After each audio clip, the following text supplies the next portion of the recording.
So I wanted to talk to you guys today about what is wrong with my Jeep Cherokee XJ. So there's only a few things.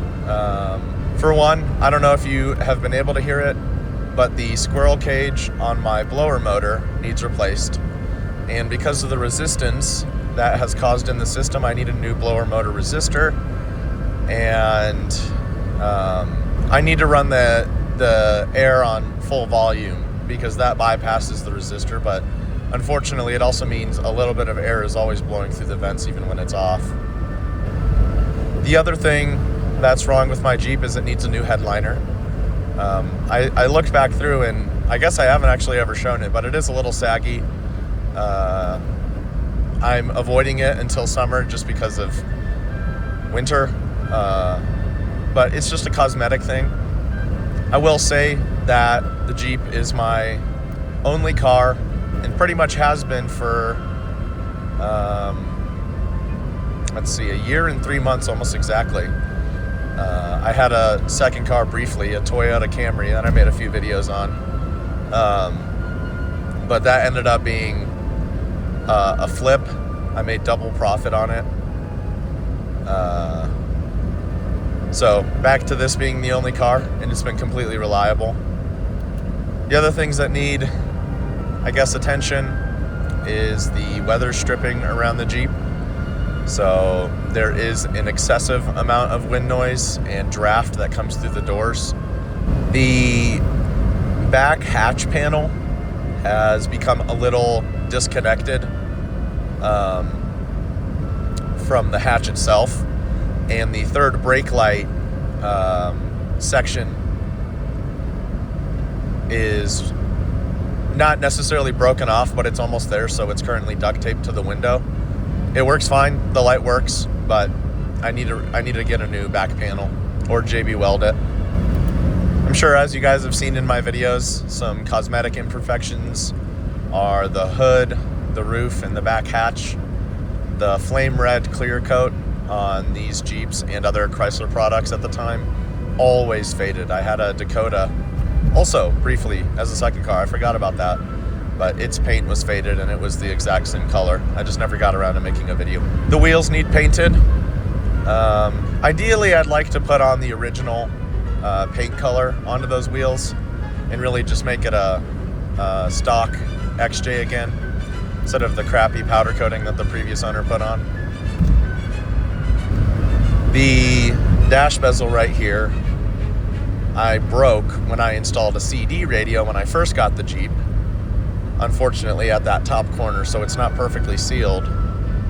It looks a bit out of place with the old cassette radio, the original one, put back in.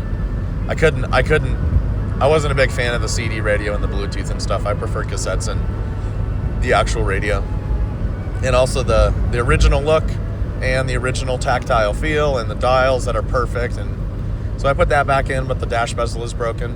The 95, 96 steering column cover is missing, I think, every single screw, so it's currently just resting on the steering column. I also have that duct taped together.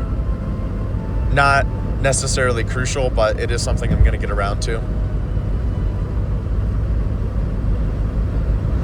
The passenger mirror, the glass actually fell off months and months ago, and I just honestly didn't I drove it without a mirror on that side for a long time. And I recently got a new mirror that wasn't made to spec and didn't fit, and I ripped the glass off of that one and then JB welded it to the old housing. So it is a little out of place. The mirror isn't exactly lined up right, but it works and it is still adjustable. The other thing is that the trim panel, this one right here, I just really could not get back on. I couldn't get it back on. It's a pain in the ass. So when I get a chance, I'm gonna get some manual mirrors, ones that aren't this joystick style, and put 2 of them on, just for some symmetry. Normal Cherokee things, that vent, those clips are broken. So it just hangs there. The center console bracket is broken, so I don't have a center console, or a center console lid, excuse me.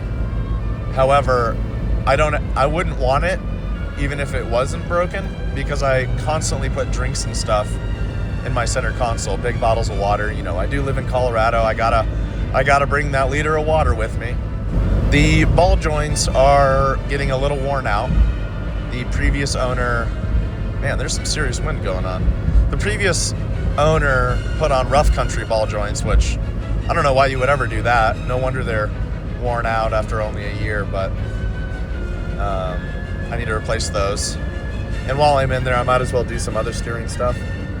I do need new battery cables. The ones I currently have are a little bit frayed. Not dangerous, not to the level of being unsafe or dangerous, but I want to put the big 7 wiring upgrade in there. Some nice new terminals, and just redo some of the crucial electrical components in the engine bay. I think the last thing that's wrong with this Jeep is the rear seat handle for the release.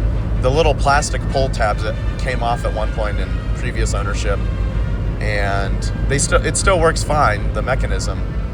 And for what I basically do is I take the seat belt and I latch it around it, and I just pull that, and it works fine. Doesn't damage anything. It's not hard to do. It just, the plastic tabs came off. But yeah, I think that's about it, guys. I'll try to show you some clips of what I'm talking about in the video. And yeah, I hope you guys enjoyed watching. Thank you.